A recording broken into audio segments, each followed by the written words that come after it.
ಹಿಮವದ್ ಗೋಪಾಲಸ್ವಾಮಿ ಬೆಟ್ಟದಲ್ಲಿ ಮಲಯಾಳಂ ಚಿತ್ರದ ಚಿತ್ರೀಕರಣಕ್ಕೆ ಅವಕಾಶ ಮಾಡಿಕೊಟ್ಟಂತಹ ಪ್ರಕರಣಕ್ಕೆ ಸಂಬಂಧಪಟ್ಟ ಹಾಗೆ ಭಾರಿ ವಿರೋಧ ವ್ಯಕ್ತವಾಗಿತ್ತು. ಅನುಮತಿ ಕೊಟ್ಟಿರುವ ಪತ್ರ ಕುರಿತು ಈಗ ಸಾಕಷ್ಟು ಅನುಮಾನಗಳು ಕೂಡ ವ್ಯಕ್ತವಾಗ್ತಾ ಇದೆ.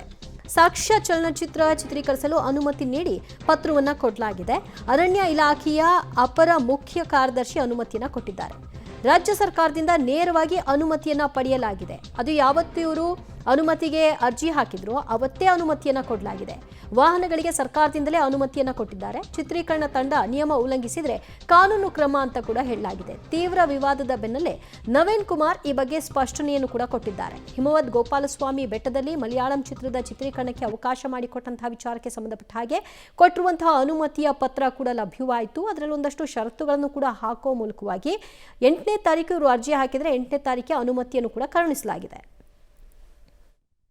ಇಲ್ಲ, ಇದು ರಾಜ್ಯ ಸರ್ಕಾರದಿಂದ ಅನುಮತಿ ಪಡೆದು ಅವರು ಒಂದು ಮಲಯಾಳ ಫಿಲ್ಮ್ನ ಇಲ್ಲಿ ಚಿತ್ರೀಕರಣ ಬರೀ ದೇವಸ್ಥಾನದ ಪ್ರಿಮಿಸದಲ್ಲಿ ಮಾತ್ರ ಚಿತ್ರೀಕರಣ ಮಾಡೋದಕ್ಕೆ ಅವರು ಅನುಮತಿಯನ್ನು ಪಡೆದಿದ್ದಾರೆ.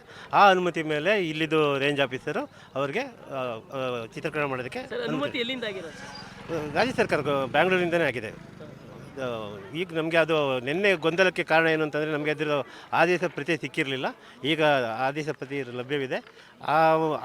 ಅದರ ಮೇಲೇ ಅವರು ಅದು ಚಿತ್ರೀಕರಣ ಮಾಡೋದಕ್ಕೆ ಅನುಮತಿ ಕೊಟ್ಟಿರುತ್ತೆ. ಬರೀ 2 ಗಾಡಿ ಅವ್ರದ್ದು, ಬೇರೆ ಯಾವ ಗಾಡಿನೂ ಮೇಲ್ಗಡೆ ಬಿಡಲಿಲ್ಲ. 2 ಚಿತ್ರೀಕರಣ ಮಾಡುವಂಥ ಏನು ವಸ್ತುಗಳಿದ್ದೋ ಆ ವ್ಯಾನ್ಗಳನ್ನ ಮಾತ್ರ ಬಿಟ್ಟಿರ್ತಾರೆ.